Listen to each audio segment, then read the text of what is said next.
On behalf of the General Assembly. Au nom de l'Assemblée générale,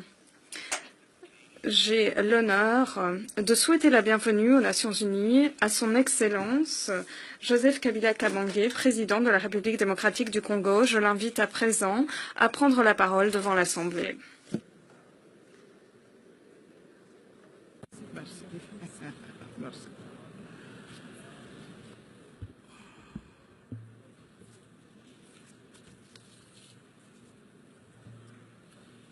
Madame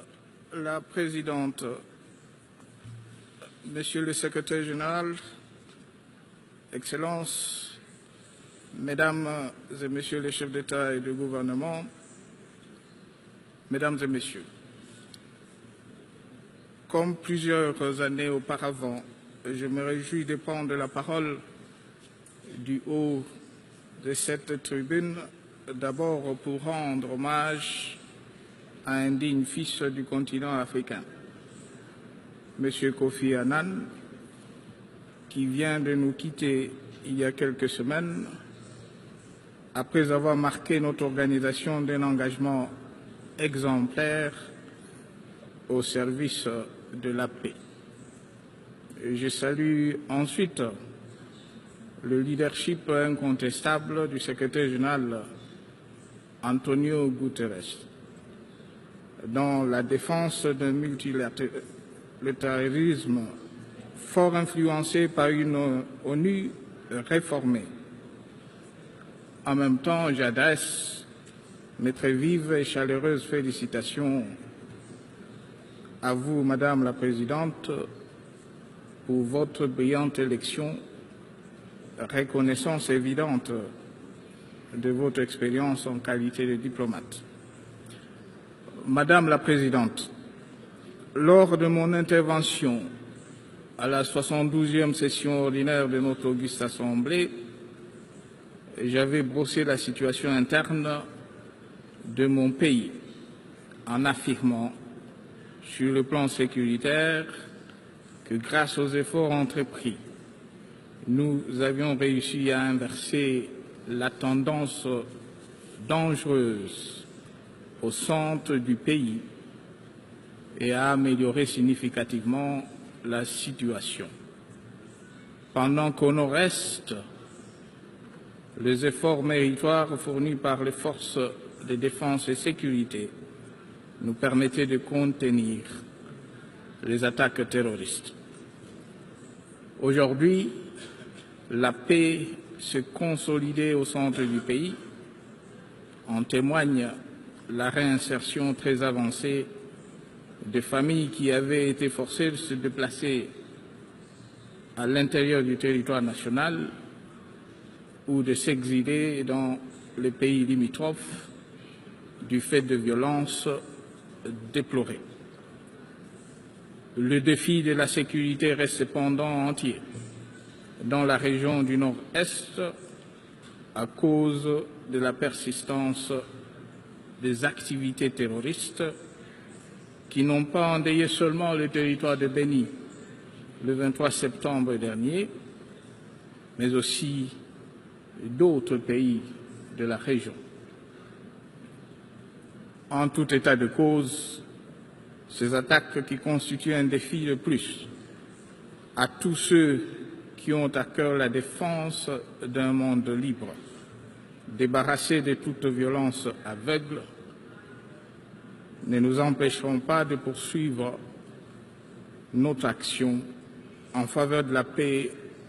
et de la stabilité de notre pays et surtout d'engager d'autres efforts supplémentaires en vue de la sécurisation du processus électoral en cours. Madame la Présidente, au plan politique, en saluant les efforts fournis par toute la classe politique, traduits à travers un consensus global sur le processus électoral, avec pour objectif ultime l'organisation des élections, j'avais mentionné le progrès réalisé, notamment dans la constitution du fichier électoral et l'éminence de la publication du calendrier électoral.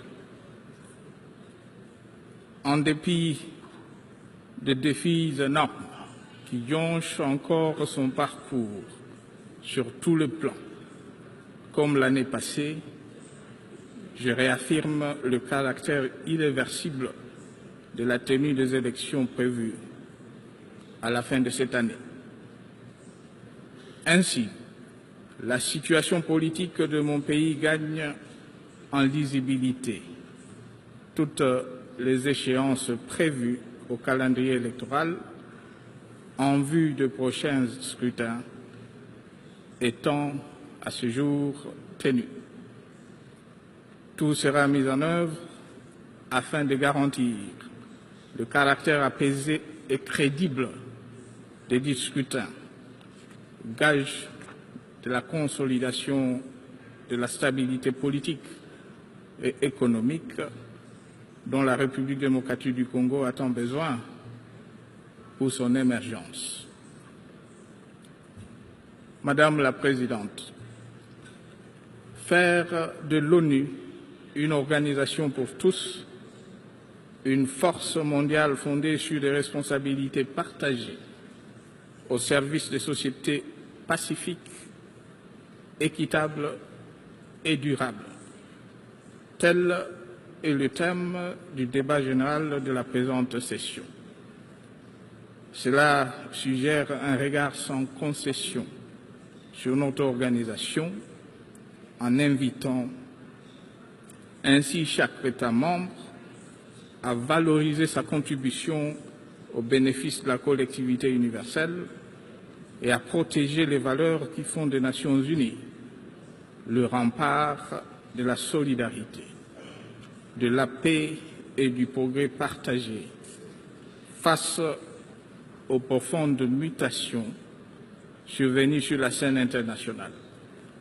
marquées par l'émergence de nouveaux pôles de développement et l'apparition de nouvelles menaces, dont certaines ont des répercussions planétaires. Ce qui justifie une fois de plus tout intérêt de réflexion engagée et partagée autour de la réforme de notre organisation afin d'en assurer un meilleur fonctionnement. Pour autant, l'efficacité de notre organisation dans ce nouveau contexte demeure également tributaire de sa capacité à préserver les idéaux sur lesquels repose l'édifice de l'équilibre mondial issu de San Francisco.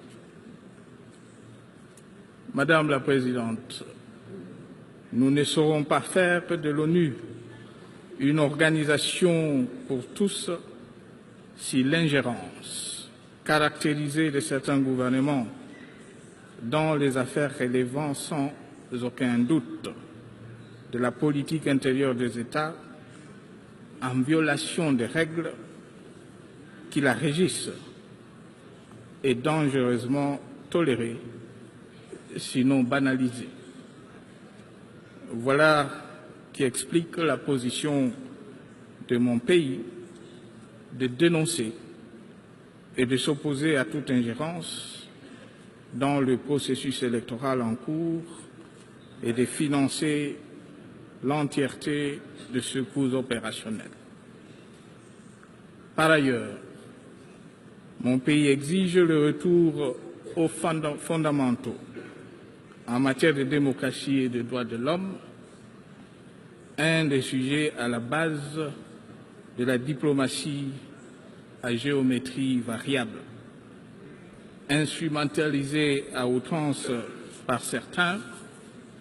pour affaiblir sciemment des pays qui ont pourtant décidé de se tourner résolument vers le progrès. La République démocratique du Congo, quoique vieille seulement de 58 ans d'âge et d'une quinzaine d'années de démocratie, est fière aujourd'hui de partager son expérience en la matière, tant au sein du Conseil des droits de l'homme dont il est membre que dans d'autres forats régionaux et internationaux, et ce en toute humilité, mais sans complexe, ayant présent à l'esprit que le chemin à parcourir reste encore long. Nous ne pouvons faire enfin de l'ONU une organisation pour tous au profit des sociétés durables tant que la faune et la flore des pays détenteurs des grands massifs forestiers ne serviront que d'ornement sous le prétexte bien choisi de constituer le poumon de l'humanité, sinon des réparateurs de dégâts environnementaux causés par les industries du Nord. Si en même temps, aucune volonté réelle d'allouer des contreparties conséquentes à nos populations ne cristallise des engagements maintes fois souscrits, mais jamais tenus. Madame la Présidente, il y a près de 15 ans, le continent africain s'était exprimé d'une seule voix pour demander son entrée au Conseil de sécurité de l'ONU en qualité de membre permanent à l'issue d'une réforme de notre organisation. Compte tenu des changements multiformes constatés depuis de nombreuses années, au nom de l'équité, mise aujourd'hui en exergue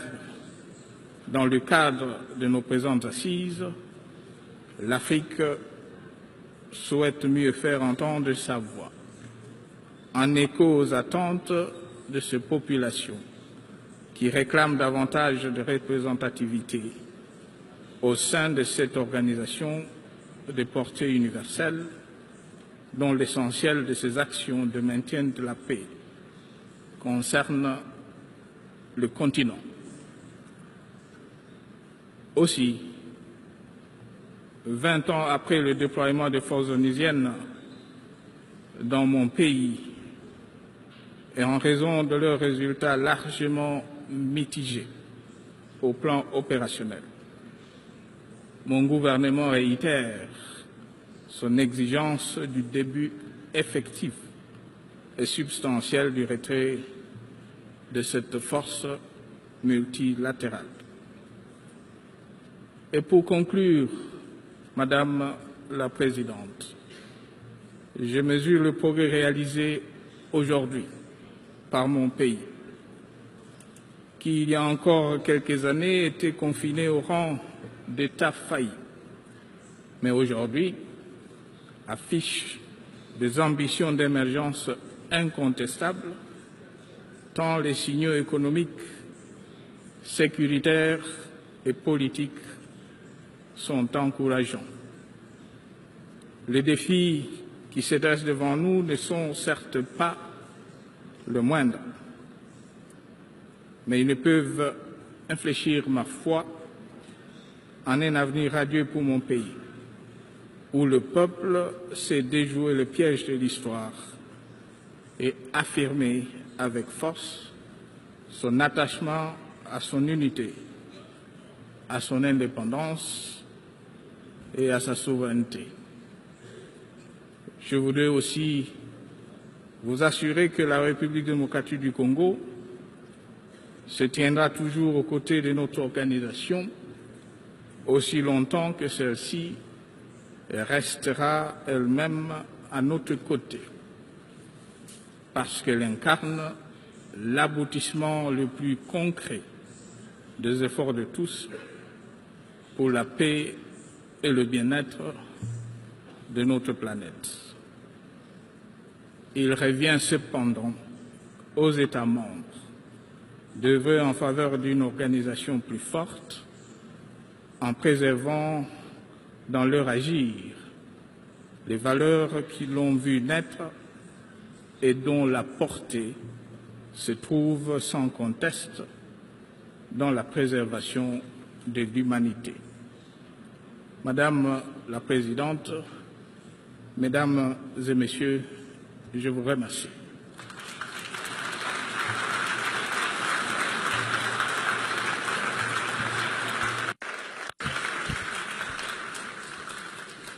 On behalf of the Au nom de l'Assemblée